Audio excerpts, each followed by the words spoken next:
What's going on, everybody? Welcome back to the channel. I want to go through some Stadia news with you as quickly as I can. Some stuff started flowing out a couple of days ago, so I wanted to hang out and wait till Tuesday and see what we got our hands on and just kind of bundle it all together. So I got three things I want to go through for today. We're going to talk about this new feature from an article from Tom's Hardware a couple of days ago. We're going to talk about today's Stadia community blog and also Ubisoft's offerings that are expanding over on Stadia. So let's take a look at these three things. So first is the Tom's Hardware article about this new feature that could be coming. So Google Stadia could finally be getting a much needed new feature.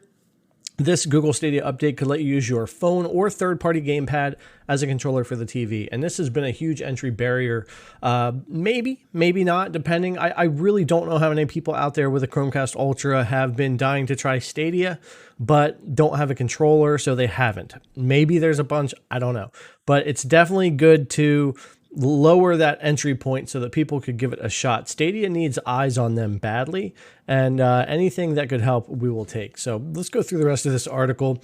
It's fair to say that Google Stadia has endured a rocky beginning, but it looks like Google is removing one of the game streaming service's stumbling blocks with the latest version of the app. 9 to 5 Google has decompiled the latest version of the Stadia app 3.15 and discovered an experimental feature called Bridge Mode.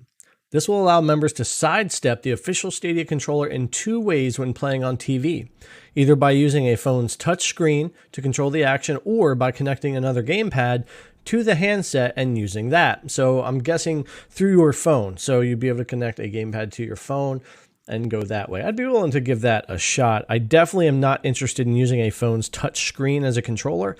Staring at the TV and holding a phone in my hand and not having any buttons to feel, there's probably plenty of you out there that would rock that just fine. But for me, that is not going to work. I would constantly be hitting the wrong thing, and I would definitely have trouble aiming in first-person shooters that way. But I'm glad that they're adding these features. I would definitely want to go with a controller if I could. The site isn't clear as to whether the latter will require a wired connection, but people looking for the best experience would be better off using a cable anyway. Connecting via Bluetooth would add another layer of latency as signals bounce from pad to phone to Chromecast, and that could be very true. Depending on how well it worked. I have seen very good latency with some crazy setups. So this feels like an important step. Currently, the only way to officially play Stadia on your TV is to use the last generation Chromecast Ultra and official Stadia gamepad. Because bafflingly, Google hasn't yet brought support to the latest $50 Chromecast with Google TV. I bought Google TV the day it launched. Really excited for it. I like the device, but it's lacking the true Stadia support. You can sideload it, but it's not the same. And yeah, but they're supposed to be bringing that soon. It's supposed to be anytime. All right, so let's continue on. However, this update should mean that you can play Stadia not just on the latest iteration of the hardware, but potentially on older versions too. It also means that anybody with a Chromecast Ultra lying around could give Stadia a go without having to buy a gamepad, which is a less barrier to entry, which is what I was talking about. We definitely want less barrier to entry. So this is an interesting part they have here at the end that kind of goes along with a little bit of my thinking I've had with Stadia the past few months, especially this year. So it says not enough. That said, there's still a feeling of too little too late about this. There are plenty of reasons to suspect that Google's collective heart just isn't in Stadia anymore. From the lack of support in the latest Chromecast hardware to the shuttering of its two first-party game studios earlier this year. While Google has put a brave face on things, promising over 100 games in 2021, a critical glance through the list of revealed titles doesn't exactly inspire confidence. Yes, there are exceptions. Both Resident Evil Village and Cyberpunk 2077 are available to Stadia members, but for the most part, it lacks the AAA library of a dedicated console or gaming PC. And with GeForce Now and Xbox Game Pass streaming providing serious opposition with a clear commitment to long-term support, you'd be a brave person to take out a Stadia subscription in 2021, even with this very welcome news. Now, some of that, like I said, I agree with a lot of this type of thing. For me, it's very strange with Stadia this year. It's great to see a lot of these games that are still coming, but these are prior contracts. You know, it takes a very long time to bring these games. So things like Cyberpunk and Village and all of that were prior contracts before any decisions would have been made to shut down first-party studios or to roll back Stadia a bit or to rebrand it or to change what their ambitions are going to be. It's really hard to tell what Google is going to do with Stadia. I hope they do something great with it because it's still one of the best cloud streaming techs out there, but the problem is by the end of this year and rolling into next spring, you're going to see GeForce Now and Luna coming on strong, and they're going to be upgrading hardware eventually. You're going to see Xbox coming. They've got the content already and getting more, and you're going to see those Series X blades go in, and you're going to see that quality go up. Stadia is not going to be able to stay on top forever. So when it comes to the tech, so they're going to need to do something. I just don't know what it is yet, but Stadia is definitely stumbling this year. It's definitely in a rough place, but anyways, so moving over to their blog here and checking this out for this week, we've got Street Power Football and 100 Days coming. Street Power Football will be $29.99, and 100 Days is going to be $22.49.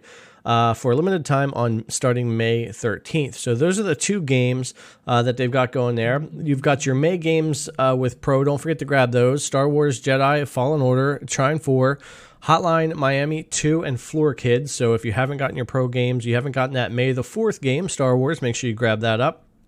Of course, we've got Resident Evil on there ready to go, and we're getting some expansion for Assassin's Creed Valhalla, and then they've got some sales going on for Destiny 2 down here. Now, I haven't seen the official announcement. I've heard mumblings of cross-play in Destiny 2 on Stadia, but I can't confirm anything in this video right now. If you guys have seen something I've missed, please hit up those comments down below, and we'll take a look at that. All right, let's move over to the Ubisoft announcement. This is probably the more exciting of the announcements. Again, stuff that would have kind of already been in play and happening, but it was nice to hear. So Ubisoft announces Rainbow Six Siege, For Honor, and more coming to Stadia.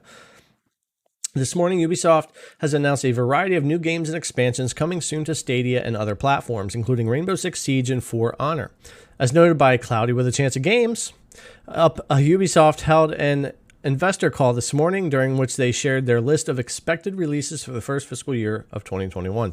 Running from April through June, the titles run the gamut of platforms, with release planned for PC, consoles, and Stadia alike.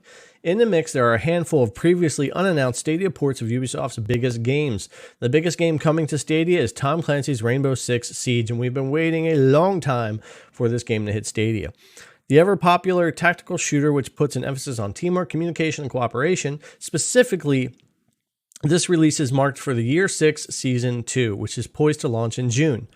On PC, Ubisoft Plus subscribers get full access to all the Rainbow Six Siege's in-game operations from the last 5 years. It would make sense for the same deal to be made available to Stadia players, and you can see our list right here. We've got our Assassin's Creed Valhalla, Wrath of the Druids content coming across the board, which you would expect. That's not really news. Once the game, I don't think I've ever seen a game released multi-platform and then not get the expansions everywhere. That would be odd, but definitely if you know of a game that did that, let me know, because I would be interested to know that. NO 1800 for there. Let's see, For Honor, Stadia, Season 2 right there. Immortals Phoenix Rising and Lost Gods, of course, and then Tom Clancy's Rainbow Six Siege right here, Stadia. So there we go.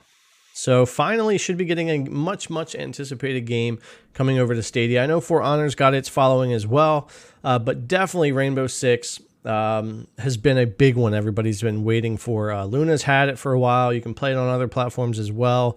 It's pretty much everywhere. Everybody's been waiting for it to hit Stadia. So that's good news, I do believe. So more Ubisoft games are coming, and that subscription is great. If you have it, my Ubisoft Connect subscription covers Luna, PC, and Stadia, so I get to play all of these Ubisoft games without having to buy any of them, which is awesome with the subscription. We've got the blog this week, which is our 2 games plus some other things that we went over there, and then I thought the more interesting article, the Tom's Hardware article about this feature and about the state of Stadia, and that discussion was actually a bit more interesting. However, the announcement for Rainbow Six Siege is more exciting. So, all right, guys, thanks a lot for coming to check out the video. I really appreciate it. I talked quick. I tried to go through this as fast as I could with you. Hopefully, it wasn't too fast. All right, thanks a lot for coming to watch. As always, I really appreciate it, and I'll see you guys in the next one.